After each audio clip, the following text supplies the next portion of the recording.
อ่าติดตามเกี่ยวกับรายการประวัติศาสตร์เป็นเวอร์ชันภาษาอังกฤษเพื่อให้ลูกๆหลานๆของพวกเราเข้าใจและก็ได้เรียนรู้เกี่ยวกับความเป็นมาของชาติลาวของพวกเรา Okay. Today we would like to introduce Dr. Vongsavanh, and he would like to discuss, and he wants to lecture about Lao history, the pre-Laos.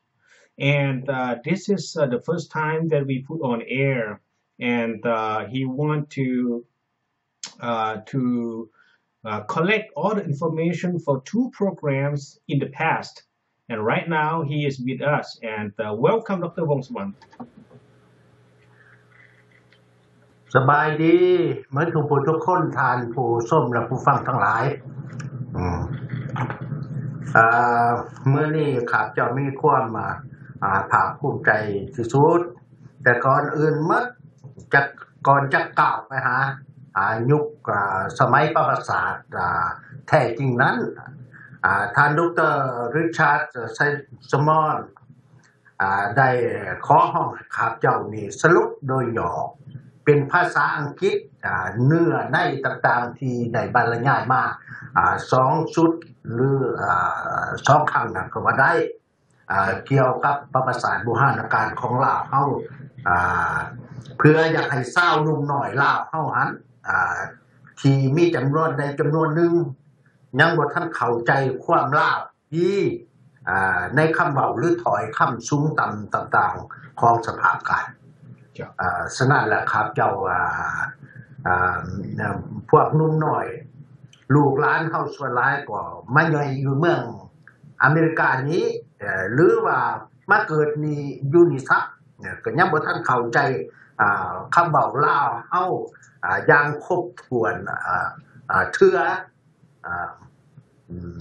ถ้าจะเว้าเรื่องการขีดเขียนหันก็ยิ่งจะยากไปกว่านั้นอีกคือจำบ่ได้ซับอีกฉะนั้นเพื่อความสะดวกในความเข้าใจลึกซึ้งเนื้อในจิตใจของปัญหาท่านดร.ริชาร์ดจึงขอให้ข้าพเจ้านี่บรรยายเป็นภาษาอังกฤษเพื่อให้ชาวนุ่มน้อยเฮาทุกๆคนสามารถจะพอเข้าใจได้ดีตามระดับความรู้ทั้งภาษาของแต่ละคนนั่นแหละว่าจะเอาใจหน่อยหลายพอเพียงใดก็สุดแล้วแต่ Today, first of all, I want to express my vivid thanks to Dr. Richard Saisomorn for asking me to speak in English in order to summarize the two last sessions my talking about the Lao prehistoric or Lao ancient time. Mostly the Lao young people who wish to learn the history of Laos but hardly speak Lao and cannot understand what I have said during the last two sessions of my lecture. So I have been asked by Dr. Richard Saisomorn to speak English so that the Lao American young generations who are interested in learning or comprehend at least the ascension of the Lao history as their supplemental knowledges, inspired by their curiosity about their origin ancestors as refugees coming from different countries. They know their parents, but they scarcely know the country or their ancestor, and above all, what had happened to their ancestor and what they had done, and they have wondered the custom and manners of their parents still are in use or in practice. So I'm very glad to narrate its main contents, the history of Laos since the prehistoric epoch. I think it is very important to comprehend that period of time because the apparition on earth, the Lao ethnics, or as a result came with it their livelihood, their custom and their traditions, and also their constitution of mind. Hence, the creation of the community spirit. From the city-state, the Laotians had been trying hard to get together in the larger communities and finally in the very large kingdom called Nong Se Senyan in Nanjiao or Yunnan, present China. But every time the Lao people had tried to be unified, they were subject of aggression by their enemies, thus repeatedly. But our ancestors were heroes, had courageously holding out the attack.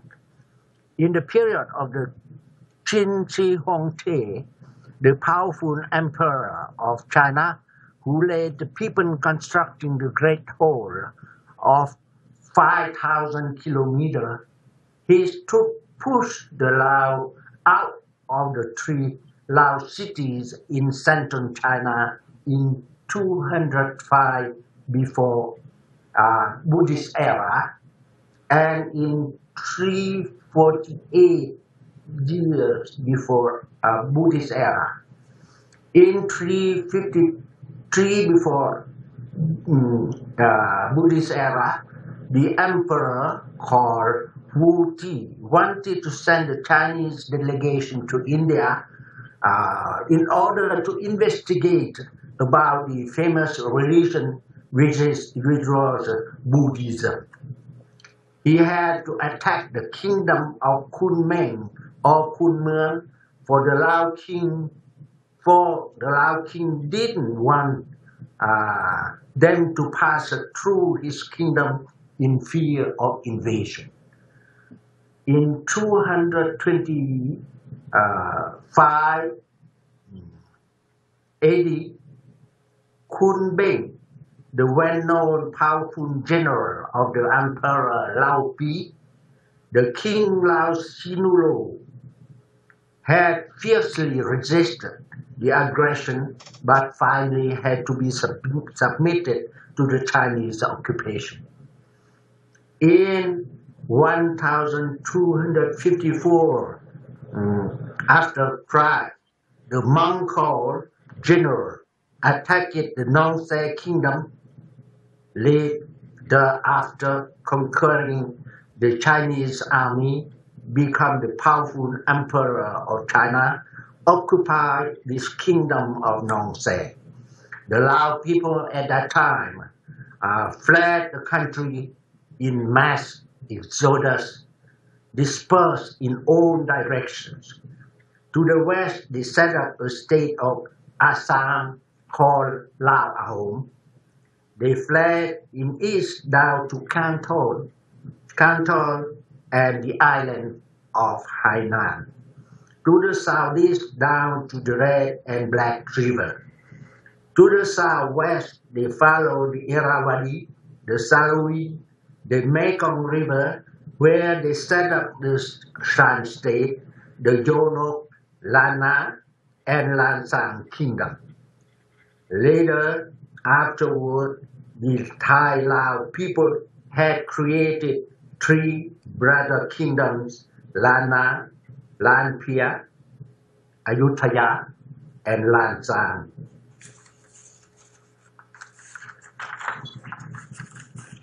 While I am pleased and happy to speak in English, the purpose is to make the Lao Americans know their origin country as refugees or whose parents were refugees, why we become refugees, why we live in foreign countries, for what reason and for what cause. Few Lao people could understand that they fled not specifically because of the war, but the fear of oppression and persecution of all kinds of ill treatment, for revenge, for not entirely submitted to the dictatorship regime that ignored the right of citizens and the human rights and restricting all legitimate freedom and democracy. In knowing their past and recognizing their origin, they will love better their nice custom and beautiful tradition of their ethnic groups or their nationals, as their parents still attached to certain way of life and the fine art and culture of their origin country. The young Lao people would be proud and feel honored to know the civilization of the ancient time of their ancestors. By preserving the old beautiful tradition and custom and certain cultural values, they will also learn how to learn better and love much more the way of life of their new country, and could take advantage of high advancement in spiritual, cultural, material, technical, and scientific matters. As I also admire such progress, I presume that our young Lao people will also interest in increasing own Lao knowledges for their own benefit as a newcomer in the new land. The Lao prehistoric events had a lot of lessons to withdraw, especially the spirit of getting together, of solidarity, of ethnic groups or nationals. Even though many hundred times defeated, crashed, and scattered to different areas, they have been trying to face dangers for joining their forces. This because they love their way of life, they love their legacy of mind in helping each other, and their broad mind of sacrifices, of generosity, and gratitude toward their ancestors. This state of mind created the consciousness of patriotism and independence.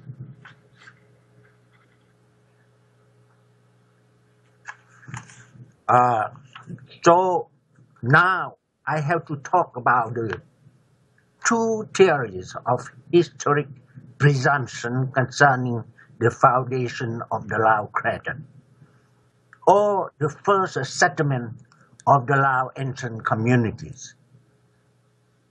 The historians, the human scientists, and the archaeologists have divided the stage of the evolution and development of the human race into three epochs of ages. The Paleolithic age started from 500,000 years to 20,000 years. The Mesolithic age from 20,000 years to 88,000 years. And the Neolithic age from 8,000 years to 6,000 years before Christian era. In the Indo-Chinese peninsula, in a very ancient time, starting from the Paleolithic age, the human race appeared on Earth through a long period of time till the Homo sapiens, beginning from Africa, the first appearance of human race, and later was scattering throughout different continents in Europe and Asia. The human race who occupied the Indo-Chinese peninsula very early in the ancient times comes from the Java man and the Peking man, whose the bones discovered dated from many centuries. It is the same the tombs and bones found in Pulei, Hua-Pan province, dated probably 40 to or 5,000 years, but at least more than 40,000 years. Discovered by the French archaeologist Mr. Soren. The Lao ethnic groups have been living for a very long time in the Indo-Chinese peninsula called Lao, scattered in the area of lower Mekong River, the Menam Chao Phraya, down to the Malaya Peninsula and expanded up north, Upper Mekong Basin, Guangxi, Guangdong, Sichuan, Yunnan, present Chinese territory. Many have thought that the Lao people came to settle in central China in descending from anti-mountain range situated between Russia and Mongolia. This because it seems that some ethnic groups of Mongolian call elephant the same words as the Laotian. Others are still thinking that the Laotian people always had been staying in the same place in Indo-Chinese peninsula where the first cradle was situated in the range of Pulei, Hua-Pan province, where archaeologists have discovered the ancient Lao bones dated 40,000 years ago. These people progressively had been expanding to the north in central China in the region of Sichuan. Anyway, this population was dispersed everywhere in small groups throughout the territory of Indo-Chinese peninsula up to the central China, an immense area populated by the iLao. Later, the iLao was called Thai Lao when the Laotians were unified from 6 kingdoms into one large kingdom called Nong Se Senyan. The Laotians were liberated from the colonization or subjugation of the Chinese, becoming an independent country. They called themselves Thai Lao because Thai come from Tan or sky. Heaven means free, great, high or down, star, in the higher place equal to the Chinese. From that time, we call ourselves Thai Lao, Thai Lu, Thai Lao Duan, Thai Lao Dam, Thai Lao Dang, Thai Lao Siam, Thai Lao Nhiêu, Thai Lao Putai, Thai Lao Shan, etc. Shan means mountains. Let's talk about the homeland of the Lao ancestors and the establishment of their principalities and kingdoms. Suvarnabhumi territory or Indo-Chinese peninsula was the homeland of the Lao ancestors for a long period of time since the primitive society. In many places, for example, the human remains in the Pulei cave, the painting on the cliff along the Nam U River and the Mekong River, the menhirs or standing stone. In the San Kong Pan mountain range, the stone jars. In the plain of jars, the graves of ancient people in Kamkat district, Laos, and in the grave of Ban Chiang, Udon, Thani province, in Nong Nok Tha, Khon Kaen province, Thailand. The human bones discovered in the cave of the Pa Phen and Ban Phon Sai, Kham Muan province, are aged about 6,100 years, and they are related to the same stock as the Puloi ethnics. On the right side of the Mekong, the plateau of Korat, now Thailand, the pottery has 5,000 to 7,000 years of age, and the human bones of the same date. The discovery of the tools of bronze are 5,000 to 6,000 years of age. The jars in Siang Kuang Plateau dated more than 3,000 years.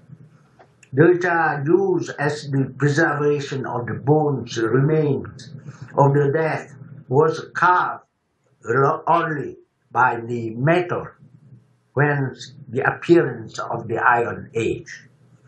The jar of Siang Kuang must be the continuation of the standing stone of Hua Pan province. These witnesses of the ancient Lao had a living in the cave of Puloi chain, had been expanding to the north in central China, occupied a very large area of the Indo-Chinese peninsula called Suvarnabhumi Pratet or Lam Thong, down to the Malaya Peninsula. So the Lao people came to live in the region of Sichuan in central China between the river Huanghe and the Yangtze Kiang as Lung, Nakhon Pa, Nakhon Miang city. At that time, the Chinese had created the Shang or Xiang Empire.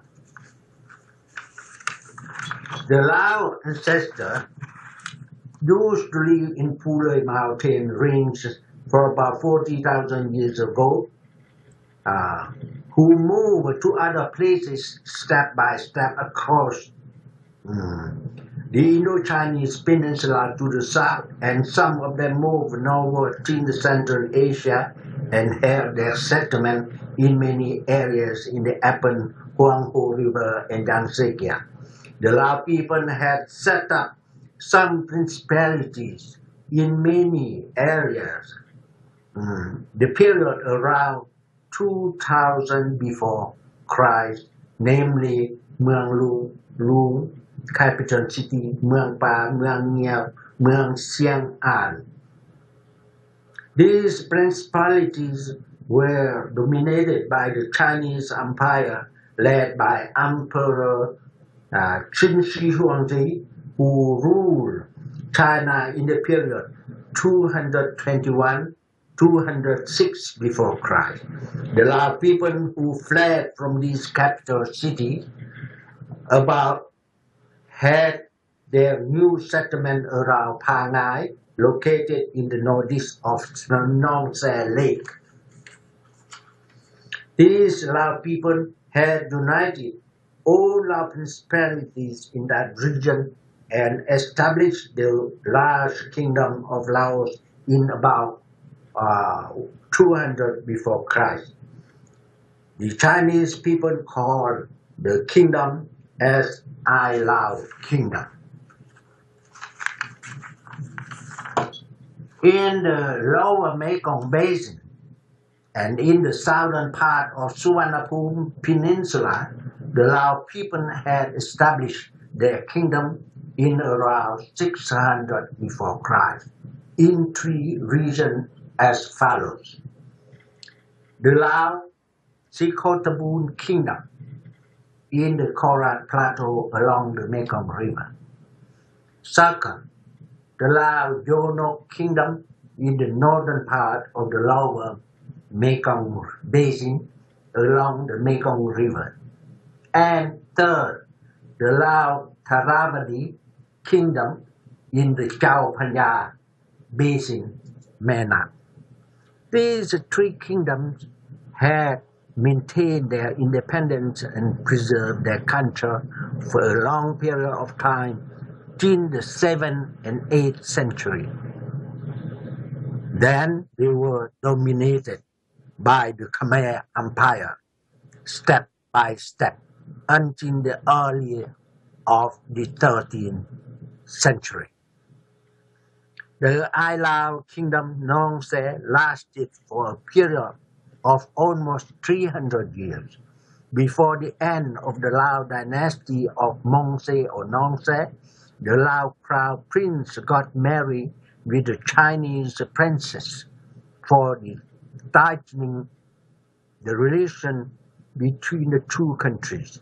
After the marriage, there were many Chinese officers who were working in the Lao palaces as the servants of the queen. Later, Chiang Mat-se, one of the queen's servants, became a nobleman, then usurped the throne and promulgated himself as the king replacing the Lao dynasty.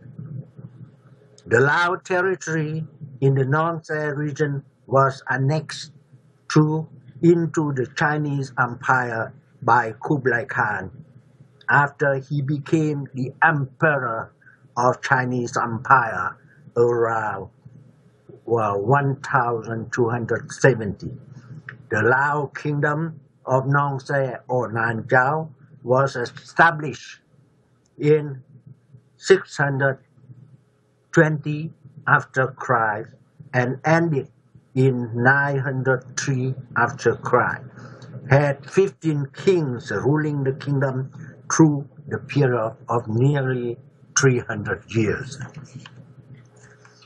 The new era of the Lao people began since 1271 when the governor of Siang Thong, Luang Prabang now, Siang Thong Principality and managed the administration of the territory as a kingdom.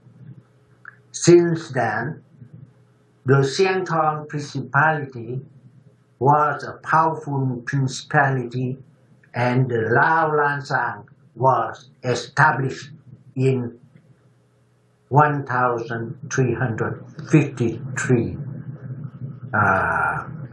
Christian era by Prince Phangum Mahara, grandson of King Suvarnakampong,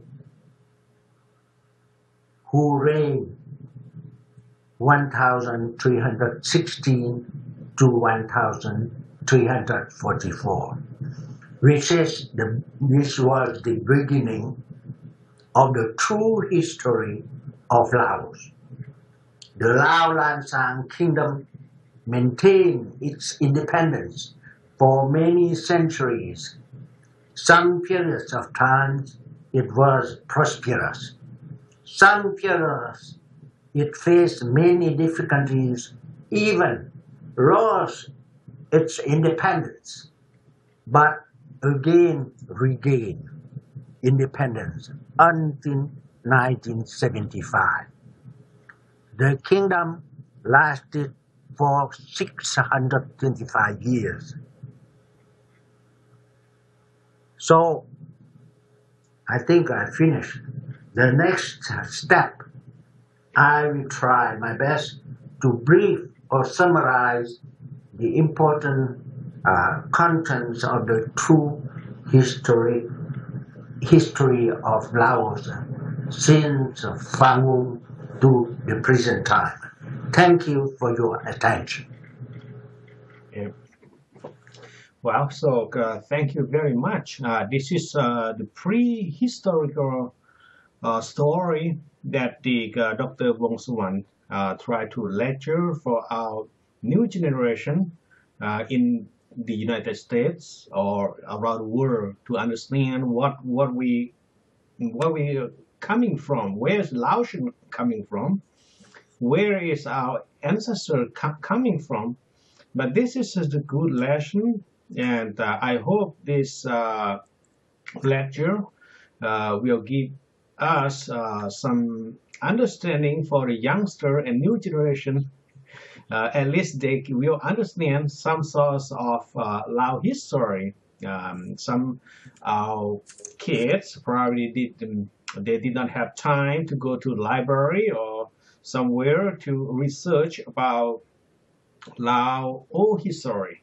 But now he is Dr. Vongsavanh tried to collect all the information and put on air so our new generation can pick up with our old history of Laos. Okay, so let me see over here. So probably that we will try to break with our music. And after that, so we will continue and to talk a little bit more. So we will see. Okay, hold on. So if I can get some music on air. Okay, so I think right here. Okay, so I think okay, hold on. I think I got a problem with my software or something, so I cannot. Hold on. Okay, I think I got it now because from the software problem, it can't. So I try to let me see. I try to move this one to. Let me do it manually because very difficult because according to the software it won't work. Okay, so let me see. Okay, so just put them in here.